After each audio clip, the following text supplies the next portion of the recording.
Oi, pessoal! Então, estamos de volta com mais um vídeo para a gente estudar sobre a formação do sentimento de maternidade e a noção de maternidade e paternidade. Nos vídeos anteriores, a gente falou um pouco sobre a quebra de alguns mitos, né? O mito do amor materno como sendo instintivo, também pensando no amor incondicional da mãe, como sendo algo que não quer nada em troca, não espera nada em troca, e a mãe sendo humana, né, e sendo um sujeito que quer construir um sujeito para o mundo, um cidadão, em geral, vai esperar dele um retorno. Então, o sofrimento, né, da mãe quando isso não acontece. E também uma outra questão que eu falei para vocês sobre essa construção de vínculo, que é resumido naquela frase: quando nasce um bebê, nasce um pai e uma mãe. Então, continuando isso, a Maria Tereza Maldonado traz umas questões interessantes, né, sobre a questão da sexualidade da mulher e quanto ela, na nossa tradição mais religiosa, ela acaba sendo algo meio perigoso. Uma questão também interessante que ela aponta e que eu acho que é legal a gente abordar é a questão da nossa característica evolucionista. Então, sendo nós animais racionais e sendo sujeitos que queremos regular a nossa espécie para que a gente esteja sempre vivo, tem uma tendência a gente manter a nossa espécie viva, a gente constrói tecnologia, a gente constrói formas de sobreviver em situações mais extremas, a gente constrói formas de evoluir com a ciência. Então, o pensamento científico, o pensamento filosófico, o pensamento que leva em consideração a como a gente pode se desenvolver, como a gente se organiza e como a gente pode se desenvolver, é muito característico do humano que coloca em dúvida sobre por que as coisas estão acontecendo e quer que as coisas continuem evoluindo de uma forma que traga mais satisfação e não sofrimento e perda de pessoas da nossa convivência. Então, até se a gente pode pensar, né, nessa situação que a gente está vivendo agora de pandemia, é uma situação muito intensa. Então, vocês já devem ter ouvido falarem bastante na televisão sobre o fato de não ser muito alta a mortalidade, mas muitas pessoas acabam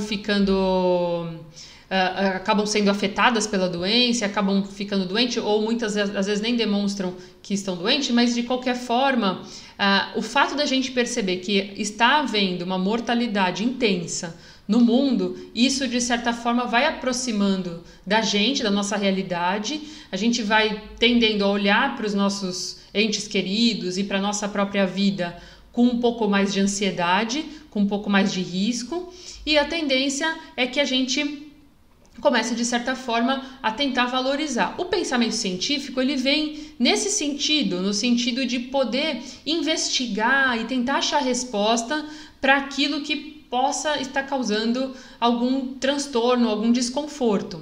E pensando na construção da maternidade e da paternidade, a gente tem sempre uma regulação nas construções populacionais de acordo com cada época histórica. Então, o que já se observou? Em cada momento histórico mais dramático, mais trágico, mais grave, a gente tem momentos que são posteriormente passados como uma certa tranquilidade.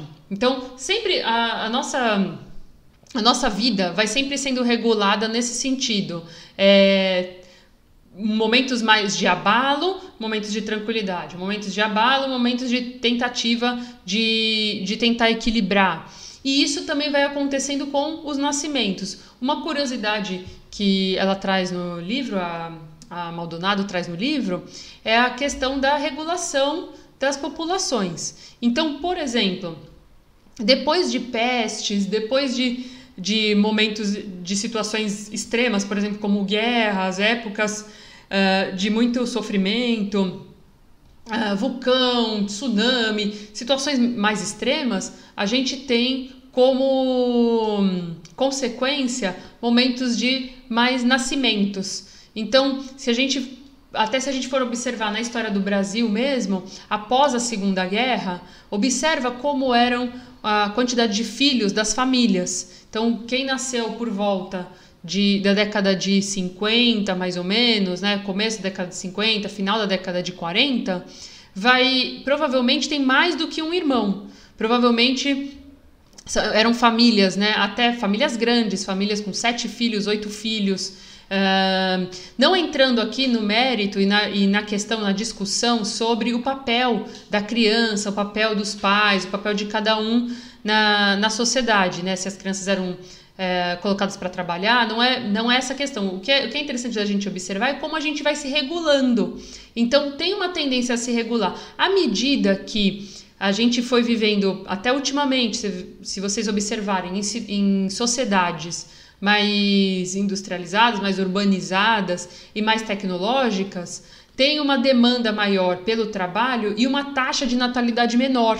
Então, populações de mais autoconhecimento, no sentido de mais escolarizados, pessoas que trabalham com uma carga horária maior. Então, tem uma tendência a uma taxa de natalidade menor. Então, e isso porque tem uma certa regulação da sociedade, e daquela sociedade específica, né? E que a gente pode observar com clareza, que faz com que a gente tenda a fazer de fato essa regulação.